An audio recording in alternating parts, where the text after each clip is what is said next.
A man is sitting in prison tonight, sentenced to spend the rest of his life there for a crime he says he didn't commit. It's something you've probably heard before, but the case of Lorenzo Johnson is different. He was convicted almost 20 years ago as an accomplice to a shooting in Harrisburg, and since then, he's been in and out of prison as judges have disagreed about whether the evidence was strong enough to convict him. Fox 43's Michael Hyland talked with him and his family as he tries to get released once again. The intersection of 14th and Market Streets in Harrisburg has seen its share of crime. Back in the 90s, it was an area of the city Lorenzo Johnson knew well. It was a place people from New York who were involved with drugs would come to sell. In December 1995, a fight over a drug debt changed Johnson's life. He's serving a life sentence at the state prison at Mahanoy, convicted as an accomplice in the murder of Taraji Williams. We met with Johnson recently at the prison. Because the state doesn't allow cameras inside, he also called us to do an interview over the phone. I'm outraged because of what took place to me and what's continuously taking place to me. The story at Johnson's trial went like this. On the 14th of December, he, Corey Walker, and Victoria Daubs woke up, went out to buy some pot and to KFC to eat. While there, Corey Walker got in a fight with Taraji Williams over money and later threatened to kill him. That night, there was an argument at a nearby bar. Johnson and Walker left with Williams. Soon after, Walker shot and killed Williams between two houses on Market Street. Johnson insists that story is wrong. They withheld evidence for 18 years that showed my innocence.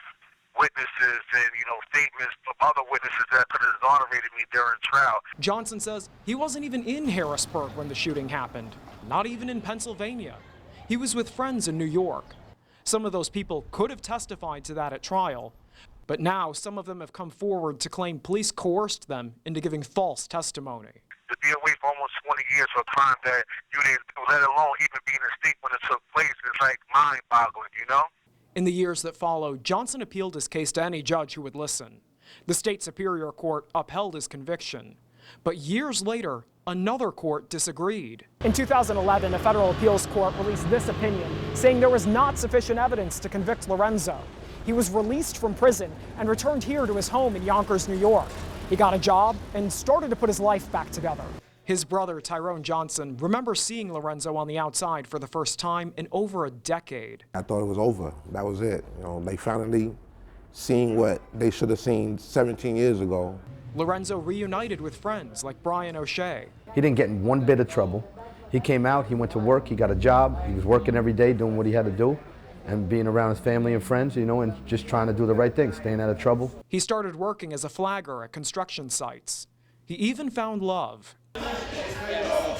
O'Shea's bar, the Undisputed Sports Bar and Grill, would prove to be a special place. Taza Salvato remembers meeting Lorenzo for the first time. He was very persistent. Funny, caring. He told her his story and about his years behind bars. I was actually shocked that, someone innocent would be in prison for so long. What they didn't know was that his time in prison wasn't over. After 148 days of freedom, the U.S. Supreme Court stepped in and said the lower court, quote, unduly impinged on the jury's role as fact finder. The court ordered Johnson to be locked up once again. He had a tone in his voice that I'd never heard. And he just said, come pick me up.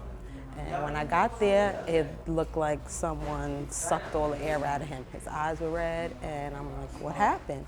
And he's like, I have to go back. So he did. Months later, he and Taza got married. Now, she's joined the fight for his release. I want him home, so I'm going to do whatever I have to do to get him here. Well, when we come back, a closer look at the new evidence Lorenzo Johnson says should release him from prison once again, including the allegations of police coercing witnesses into giving false testimony. We'll show you what the Dauphin County DA has to say about that when Fox 43 News at 10 returns. And we continue now with Michael Hyland's report on a man fighting for his freedom after he says he was wrongfully convicted of murder. Lorenzo Johnson's lawyers argue in this court filing that his trial hinged on unreliable witnesses and coercion by police.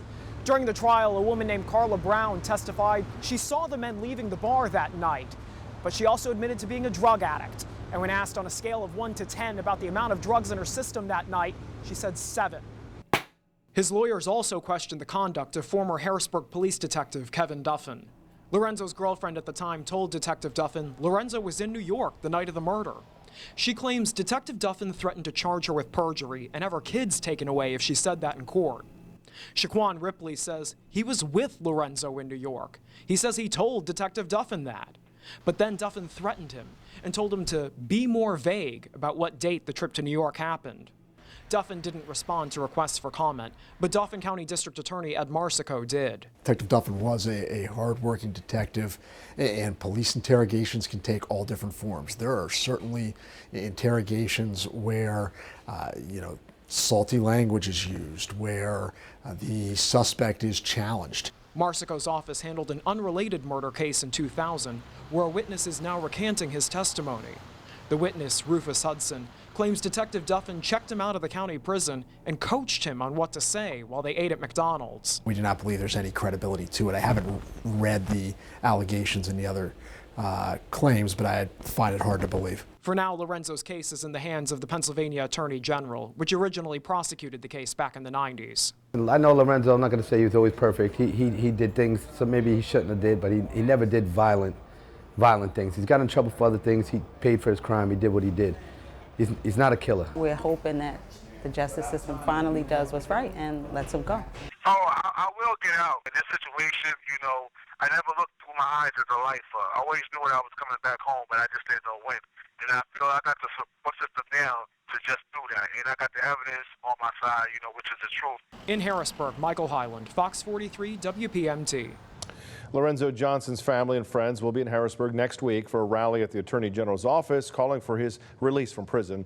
The AG's office did not respond to a request for comment about the case.